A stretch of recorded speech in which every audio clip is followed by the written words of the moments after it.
Olympic City and the home of Pikes Peak. This is the Automotive ADHD Show with Matt West.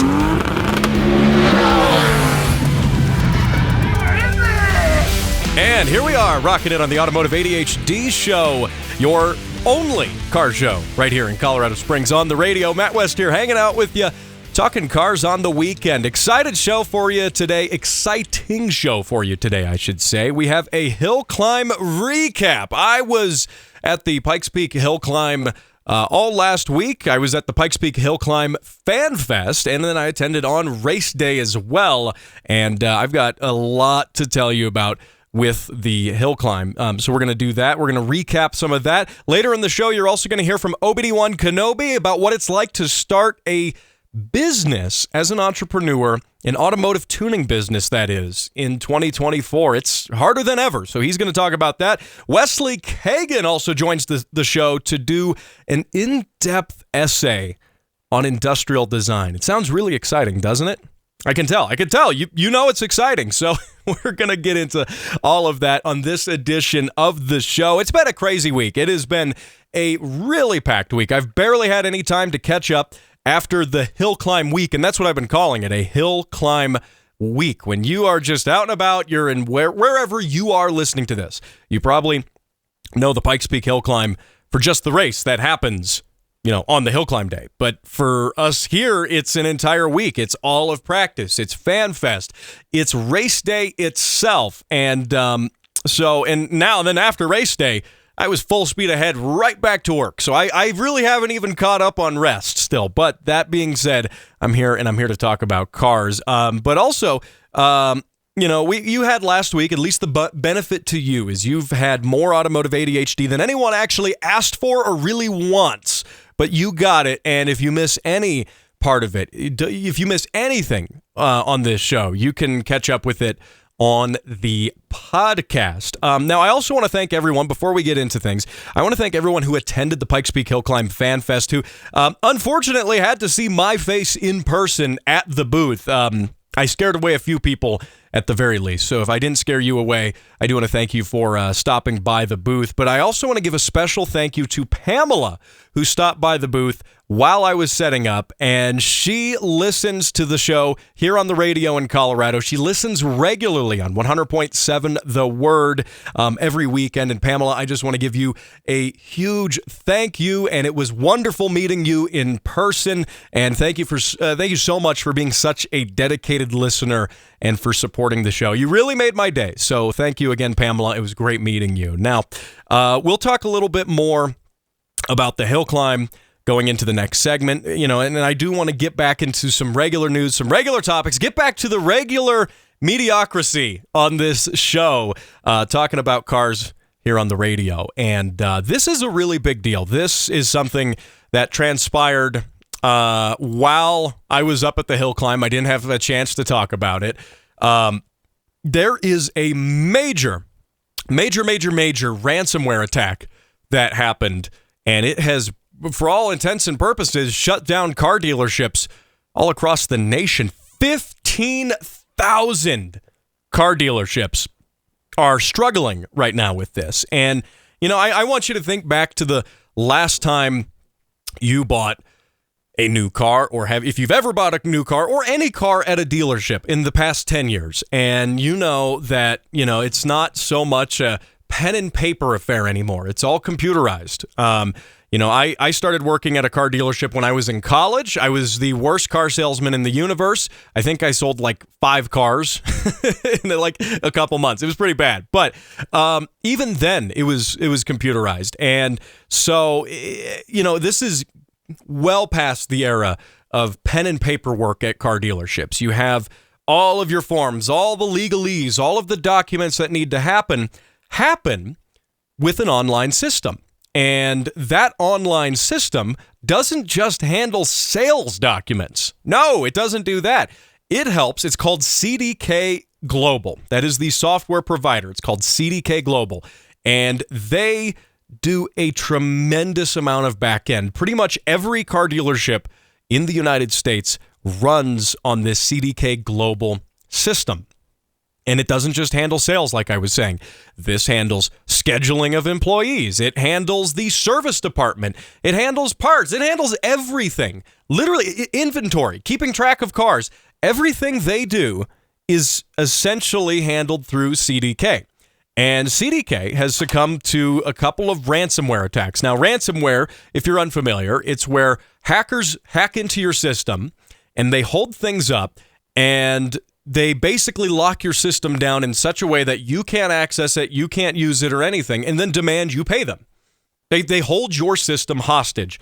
And, this could be anywhere from the individual computer level all the way to the massive network level that CDK deals with. And ransomware hackers they've been doing this for years, but it's getting more popular. Cybercrime is getting more popular as a whole. And this is what has transpired. Some hackers got into the system and they've locked it down, and they're asking for an absurdly large amount of money to release the system. And CDK, as it sounds like, isn't complying with the ransomware hackers' demands. It sounds like they're not. It's taking them some time to get this system up. If they just complied with the demands and paid the ransom, then, they'd probably have their system up. Or who knows? That's the thing with, hackers and criminals. You could pay that ransom. They could take the money and then still leave your system locked up. I'm just saying they could do it. There's a reason they say we don't negotiate with terrorists. And that, I think, is very, very, it's an important thing to not negotiate with terrorists. And there was a big ransomware attack that hit the radio industry a few years ago. And I won't say which companies were hit and which weren't, but the good companies, if you know what I mean, said, hey, we're not going to deal with these ransomware hackers. It's going to cost us twice as much money to rebuild a new system from scratch, and we're going to do it anyway. So I'm just saying. But what's going on here is, dealerships have been responding here with doing things the old-fashioned way. This has warped dealerships back into the Stone Age. If anything, time travel is possible, and it's possible through ransomware. And this is what's happened. Dealerships, they've been posting on social media and all these things about how they are going back to using pen and paper, which I'm not even sure I know what that is anymore. I think, actually, wait, I think we do. I have a pen here in the studio, and I do have a piece of paper. I don't know what to do with these. This piece of paper has words on it. It's for a commercial. But anyway, I'm not going to read that there. But they've had to go back to pen and paper on stuff. They've had to go back to physical spreadsheets to get things done, and get things done in the service department and all these other areas, and schedule employees and all of this. Now, it seems like a lot of major dealerships are just holding off right now on sales as a whole. Because the sales have so much documentation and so much stuff, they seem to not want to jump into that paper only. And maybe they can't. Maybe they genuinely, if you're a dealership and you got an inventory and you work with a manufacturer and you have to do all this processing and paperwork and title transfer and all this stuff, it's possible they just don't want the liability of messing something up right now, doing that part pen and paper, even though that's, how we used to do it in the old days. I honestly I can't see why, I will say almost every vehicle transaction I've done, most of them are used cars. I have bought a new thing here and there. My trailer's brand new. That's saying something, right?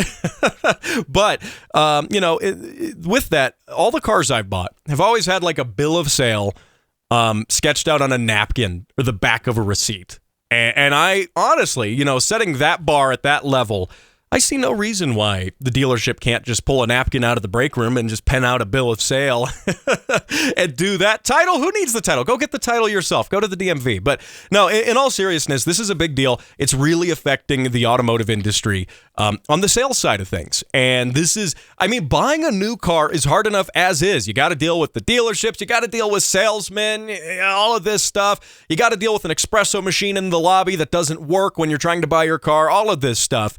And then you got to deal with dealer markups on top of that. Or, sorry, market corrections. If you're watching on the video, you can see the air quotes there. You have to deal with all of that. And now you can't even just buy it. You can't even buy a car. It's not even worth it. Don't do it. But hey, you know what? It'll be interesting to see. They should be getting this back up. CDK says they're working on it. We'll hear more about that coming up. But don't go anywhere. You're listening to Automotive ADHD.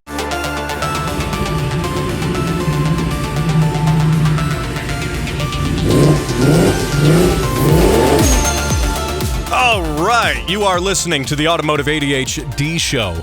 Matt West hanging out with you, talking cars on the weekend. Hey, remember, you can send your car sounds into the show, and I play them here on the radio. They also show up on the podcast, too. You can tell your friends, hey, my car was on this radio show thing, and then your friends won't believe you, and then you can tell them to go listen to it, and they'll be wrong. You could even wager money on that, and then maybe get $5 out of your friends. Hey, $5 is $5. So, anyway, before the break, I was, I should tell you how you can send those car sounds in, now that I think about it. Facebook.com/Automotive ADHD. Go there. There's a pinned post at the top of the page. Comment with those car sounds. You can upload them as a video, and then I'll play them here. So it's all in good fun, of course. Now, getting on to what I was talking about.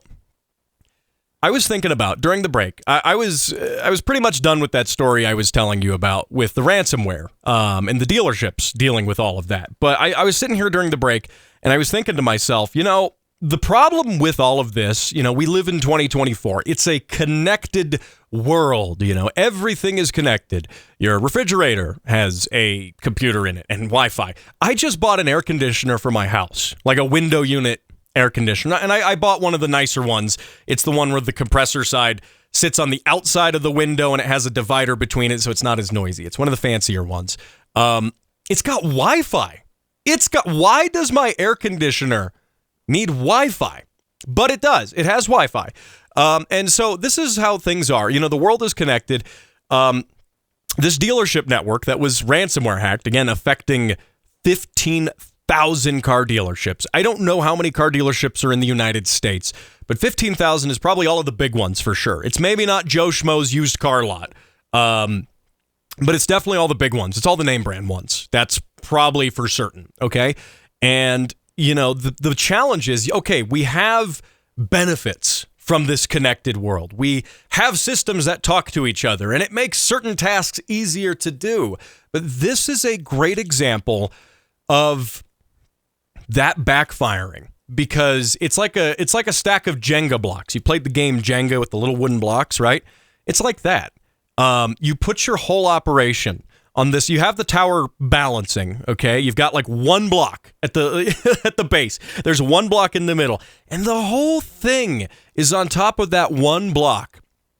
And the second something malfunctions, the second hacker comes in and decides to ransomware your system and ask you for Bitcoin or Dogecoin or whatever the coin is, that they take that block out and the whole tower falls down. And that is the juice worth the squeeze, to use that phrase? Is it?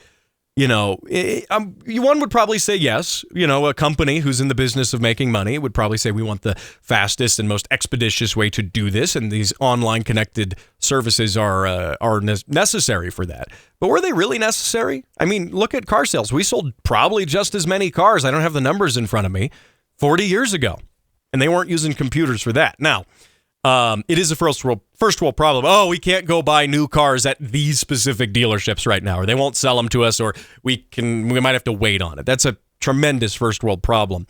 But is it worth it? And when you think about this ties back into cars themselves, okay? So cars themselves have all sorts of connected systems now. You've got, and we've talked about the privacy concerns relating to those connected systems, and those create a lot of issues. Yes, okay, I can have wireless Apple CarPlay in my car. Cool. But my car also now receives over-the-air updates, and my climate controls are controlled through a touchscreen. And assuming if a hacker can ransomware an entire dealership network, could they ransomware your car? Could they ransomware the network that controls your car? Could they do that? Now, we've talked about on this show, I've talked about the government mandated kill switches and how those relate to cars. I've talked about that at length. And for one, how I think it's a violation of privacy and a whole bunch of things. But But if there's a kill switch to say, well, we're just going to use it for drunk driving. We're just going to use it for people who are drunk driving. We're going to do that. That's all we're going to do. That's what they tell us, right? Well, because it has that capability, that could mean someone with some rather nefarious intentions could hack into the network that controls all the kill switches and kill switch everybody's cars, and in theory, ask for ransom or shut it down, or, not even ask for ransom. They could do it as as some sort of terror attack. Shut everybody's cars down and none of us can get to work. What, you want me to walk to work? You want me to take the bus? No, the bus is probably going to get shut down too. But anyway, that's my point. I'm not trying to go into a slippery slope fallacy with my argument here. I'm not.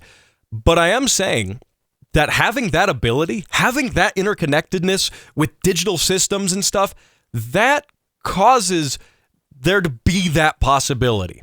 I can tell you without with absolute certainty that my 1992 Jeep Wrangler isn't going to ransomware me. My 1986 Toyota Corolla isn't going to ransomware me. Even my 2012 Tacoma, that's a newer truck, it's not going to ransomware me, right? It's not. It's not going to turn itself off. Now, it might break down. Sure, we can't predict that. It's a Toyota, though, so that'll never happen. They could do no wrong. It's invincible, basically. It'll outlive the sun. But my point standing is that by inviting these systems in to a car, its job is to get you from point A to point B. Some cars do that a little quicker than others. Some cars do that with more fun than others. Some cars do that with a nice sound system in them and air conditioning, right? That's the job of the car. And having all this stuff together with it, A, not only makes cars more expensive, but B, creates a scenario where you have these possibilities, where this stuff can happen. And is it worth it to you to risk that? Now, most of us would probably say, yeah, the risk is very low. The chance of this happening is very low in the grand scheme of things. And it's worth it. And I want to have wireless Apple CarPlay. Fine. Yeah, that's worth it to you. But does that mean it's worth it to me? Does that mean it's worth it to the rest of us? I don't know. I think it is incumbent on the consumers to decide. And as a consumer myself, yes, I'm a talk show host and I talk about cars, but at the end of the day, I also buy cars.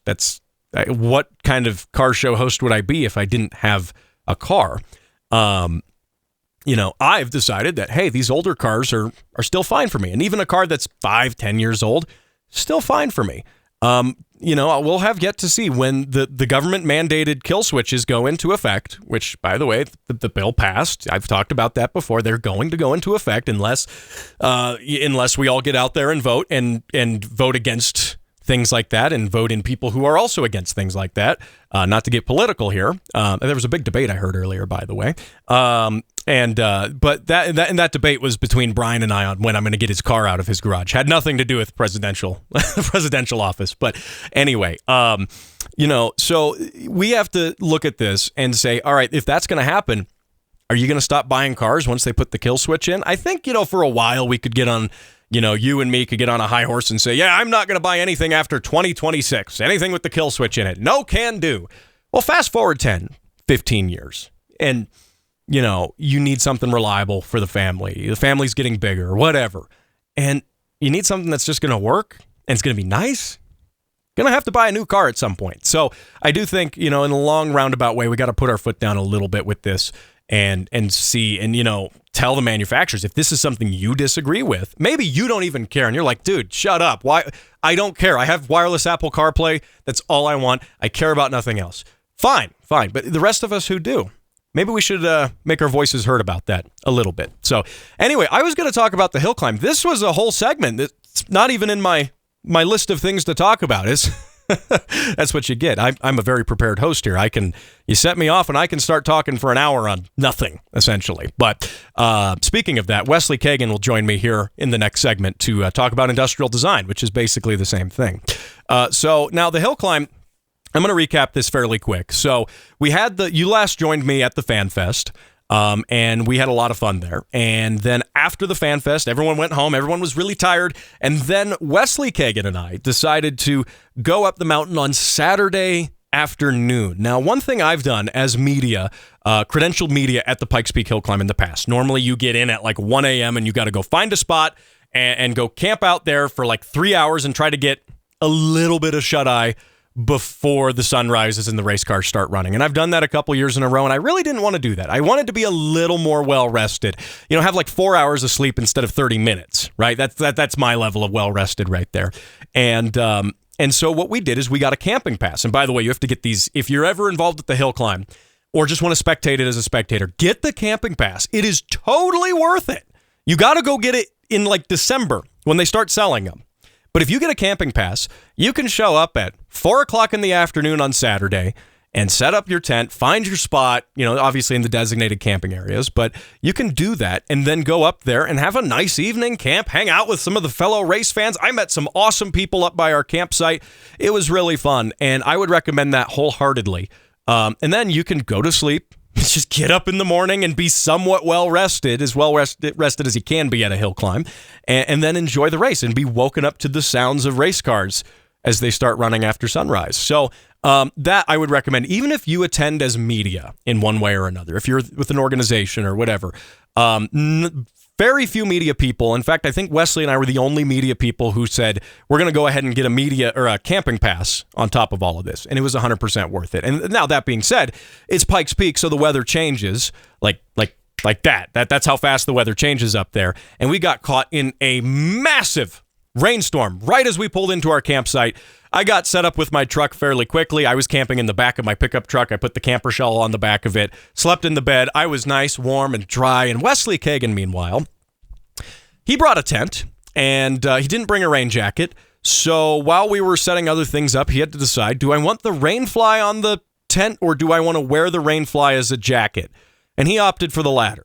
So, and then he spent the rest of the night draining water out of his tent. So at least he was well hydrated though. So, and that's also important. At high altitude, you got to stay well hydrated. And it was great hanging out at the hill climb with Wesley. He's great company to have around. And for the race day was interesting. We had a lot of red flag delays.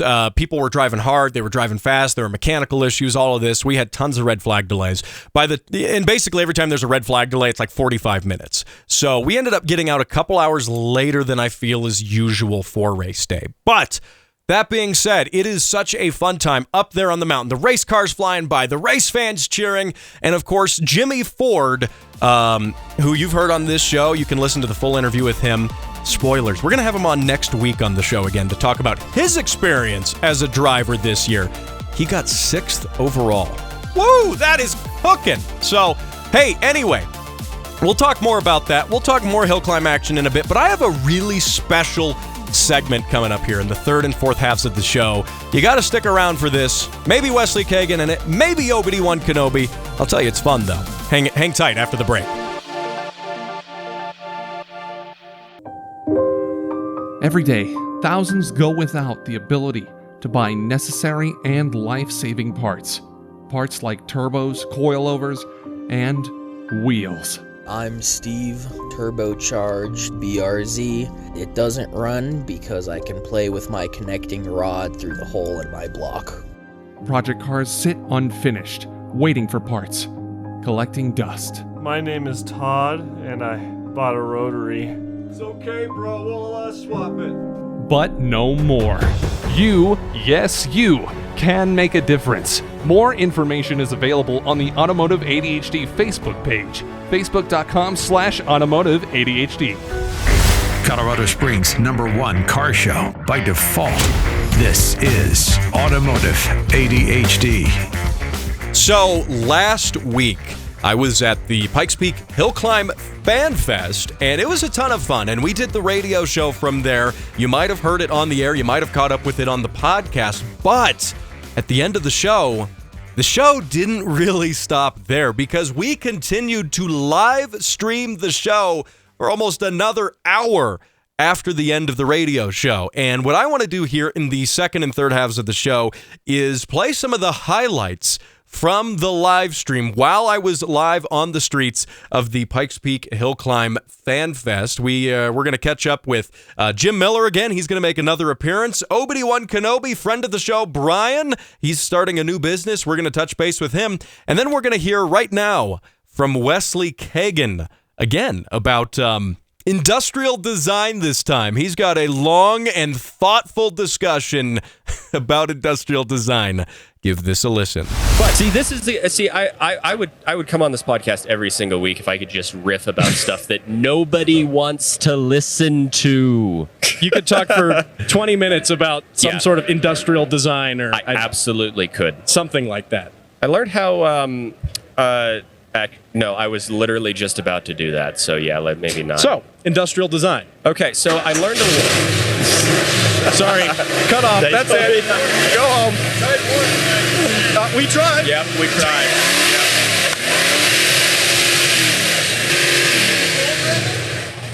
I promise you, we didn't actually plan that. But it is funny. But it is funny. That's some comedic timing that you can only get. That's why we do it live, baby. Oh my gosh! I don't know why I said baby at the end of that. That means your talk on industrial design is going to have to wait. He's going to have to wait. But thank you very much for having me on this show. It's always a pleasure. I've known you since before I can remember. I've known you a very long time, and I'm never more happy than when I come on your show. Well, thank you. That makes at least one person. Okay. Out of everyone who's been on the show, that's at least one. So, there you go. Fun. I love it. Well, hey, thanks for coming on. I love having you on. Absolutely. I see Obi-Wan Kenobi's come up. So, Brian, come. I'm sitting you in front of a microphone. I said you were going to be on if you showed up. Now, why doesn't that work when I do it? I'm kicking him out because he wants to talk about industrial design. And I got cut off.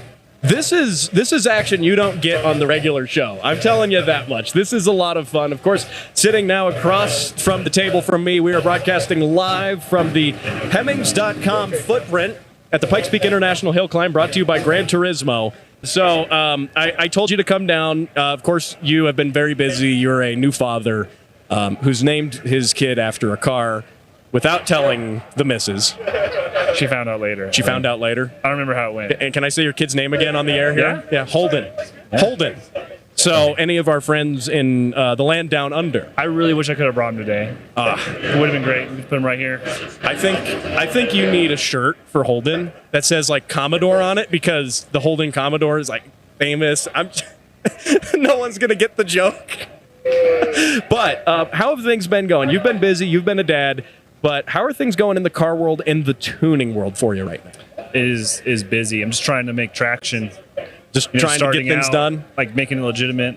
You are starting a legitimate business here, and this is really exciting. If you need wiring work and you're in the Colorado area, or even if you're not, I think Brian can help you out. We'll work for food. We'll work for food.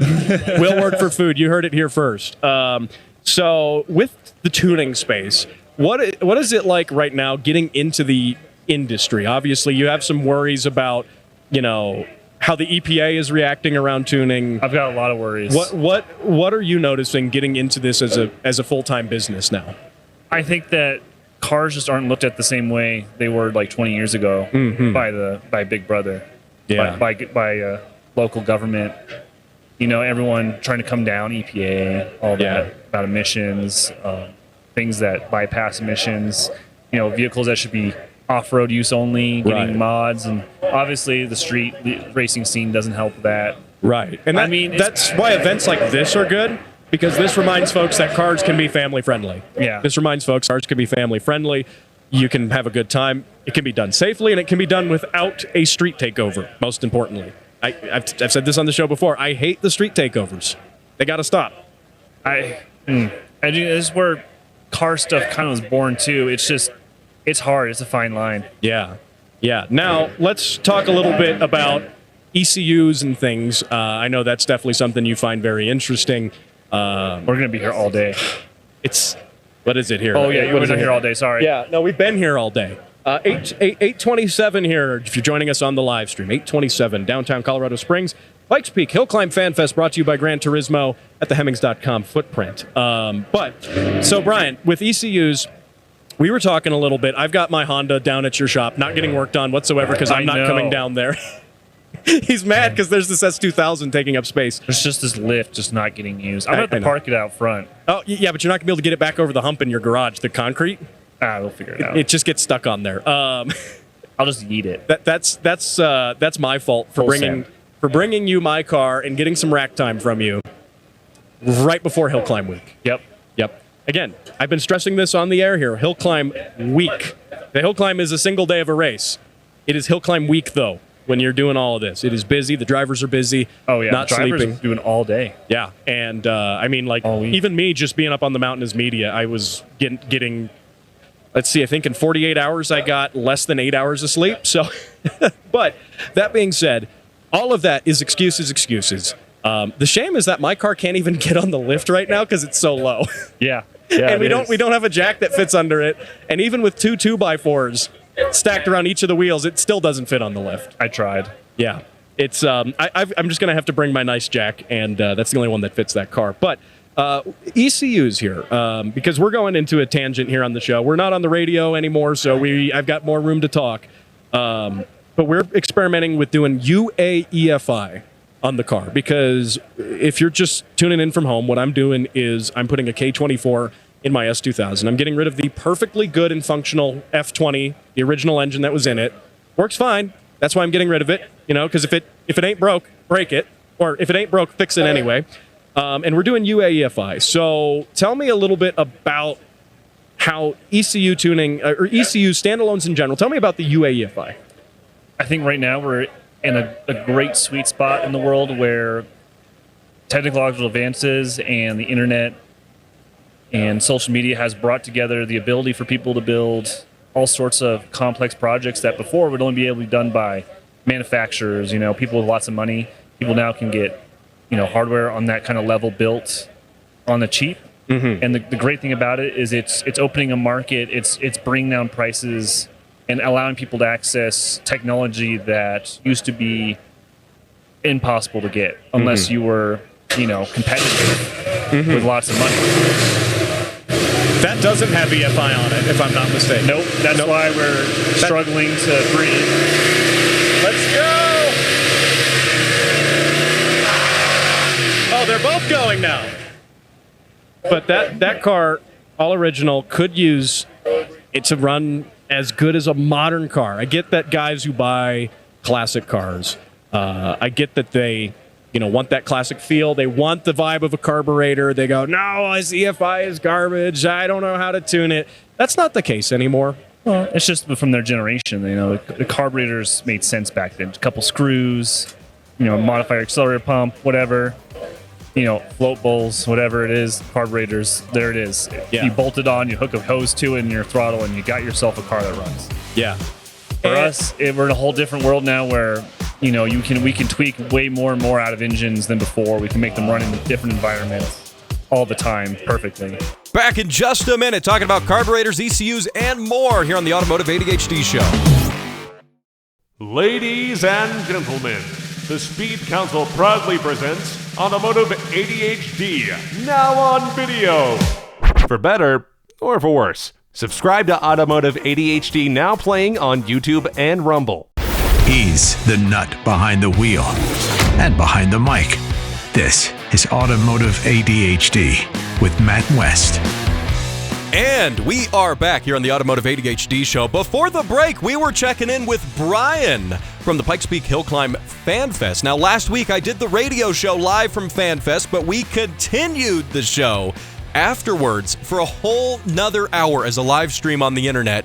And I am playing some of the highlights from that live stream. We were just hearing from Brian about standalone ECUs, what they are, and why we are living in a new era when it comes to modifying cars and doing some really incredible stuff. Let's get back to Brian right here. For us, we're in a whole different world now where, we can tweak way more and more out of engines than before. We can make them run in different environments all the time perfectly. Yeah. And to each their own. It's not like a carburetor can't run a car just fine. It's just... Well, and you look at some of the guys going up the mountain, they're running carb on Pikes Peak. Which brings some unique challenges, and they have their reasons for wanting to continue to do that. Yeah. But that brings some challenges because you have to kind of jet the car.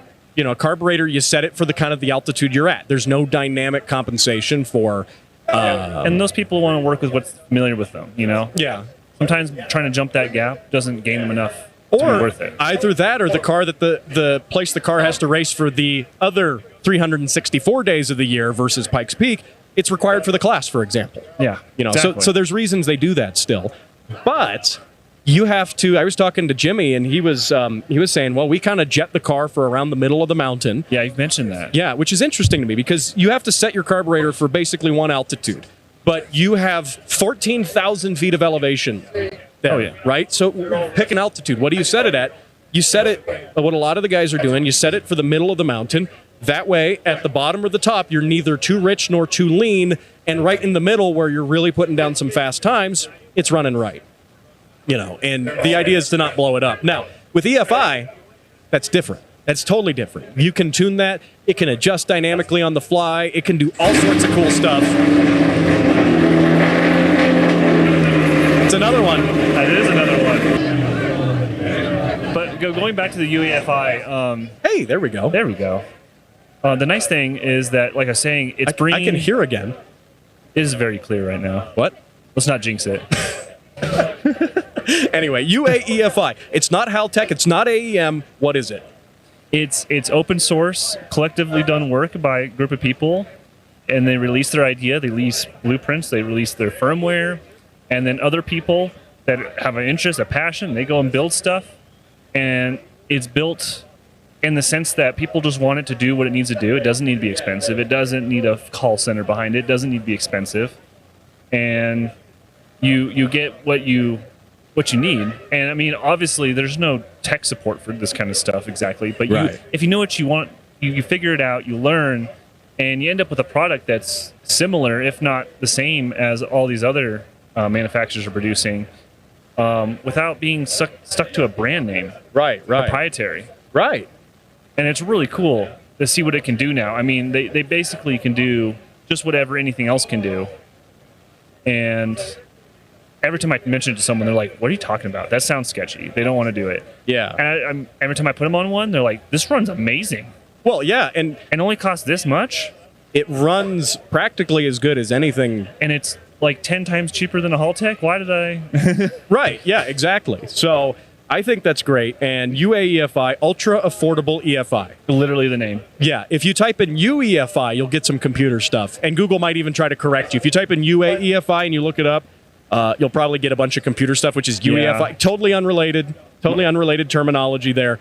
But that being said, we live in the golden age of tuning, I think. It's just really cool to see people using their hobbies and this stuff becoming available to consumers on a point where they can just make whatever they want. You see people 3D printing cases, making their own PCBs, Yeah. coming up with new ways to do the things that used to cost a lot of money. Right.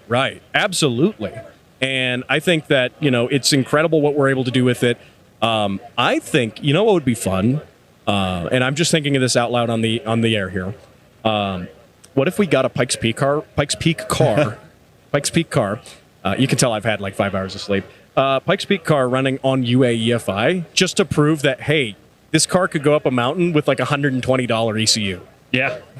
I'm just It saying. would be really good marketing. It would be great marketing. They're not even paying us to talk about it. No. They should be paying us to talk about it.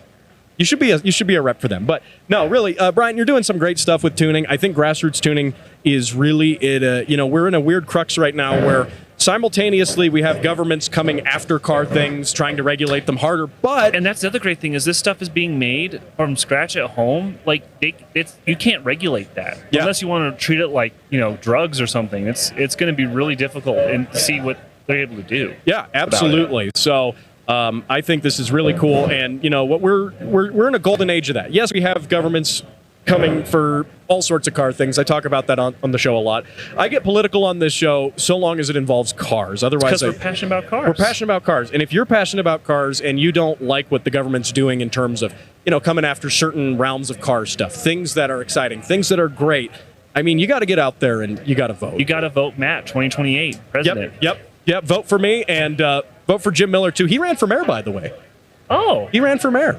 So I think you were telling me about him. Yeah, and we're going to get him back on the show here in just a minute. I know he's been eyeing the microphone here a little bit. So, but hey, Brian, Obi-Wan Kenobi, let's get you back on the show again sometime in the future to talk about your business as you're growing it. You've got some really great things going on, and I'll bring the kid too.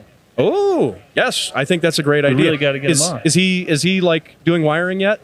Is he building ECUs and If harnesses? teething's wiring, then yes. Okay. Because what age do they start building wiring harnesses at? I don't know. I'm trying to figure that out now. Jim, you've had Telling them. you've had a kid. What age do they start working on cars? What? The first car, I like this. Oh man, Brian, thank you so much for joining me here on Automotive ADHD. Thank you for having me, Matt. Awesome. All right, you're tuned into the Hill Climb Fan Fest live stream, or maybe you're listening to it on the podcast after the fact. Don't go anywhere right now. We are having so much fun out here. I've got just a few minutes left. I'm not limited by time on the radio today, but I am limited by the battery, which is at about 4%. So we'll be toast in a couple of minutes. Have to go, huh? But what do you got, Jim? Hey, look, it was a good fan fest. I haven't been to one in a long time. It was fantastic. It was great. You have a great sponsor here. You got Hemmings. By the way, if you get a chance, go on to Hemmings.com and look at the A86 they have on there for sale. Yeah. Go look at that A86. I know the rest of the A86 guys are going to be like, what? Wow. Yeah. See, that's the great thing with Hemmings is we think of, classic cars as American classics, but all the tuner stuff now, I mean, Hemmings isn't just a place for you to find classics like this Mustang, Right. but it is a place to find all sorts of great stuff. And for guys who like Toyotas like Jim and I, that's even better. And I got to say, Jimmy Ford, the racing team looks pretty exciting. Yeah. I'm actually pretty excited to see how he comes out with everything. Let's not forget about that as well. Yeah, Jimmy's great, and he's got a really awesome team. The team is the family, by the way. Yeah, I saw that. That's why I said it seems real exciting, real good, family-orientated type stuff. I'm real excited to see what happens. Yep, I love it. And, of course, Pikes Peak is a place where competitors can compete with factory teams. You got a guy like Jimmy Ford. You've got Ethan Hunter over here. They are grassroots dudes. They started out. They got their families. And here's the crazy thing: they're competitive or even faster than a lot of the sponsored stuff. That's the big boy sponsored stuff. Yeah. They come out and go, "You want some stuff? We're from the dirt. We're gonna come out and kick it. Yep. We're up here. They're ready to go." And Ethan, nice guy, great guy. Very, very fantastic. Absolutely. I love it. So, hey, we're about to lose the battery. So, Jim, I'm going to get you back on the radio show here soon. We got some great stuff going on. Thank you so much for joining us on this special edition broadcast from the Pikes Peak International Hill Climb Fan Fest underneath the Hemmings.com footprint. Such a tremendous event. Thanks for joining us here. Remember to check out the radio show this weekend and subscribe to this show wherever fine shows. And, well, hey, this one are downloaded. I'll talk to you on the radio show next week.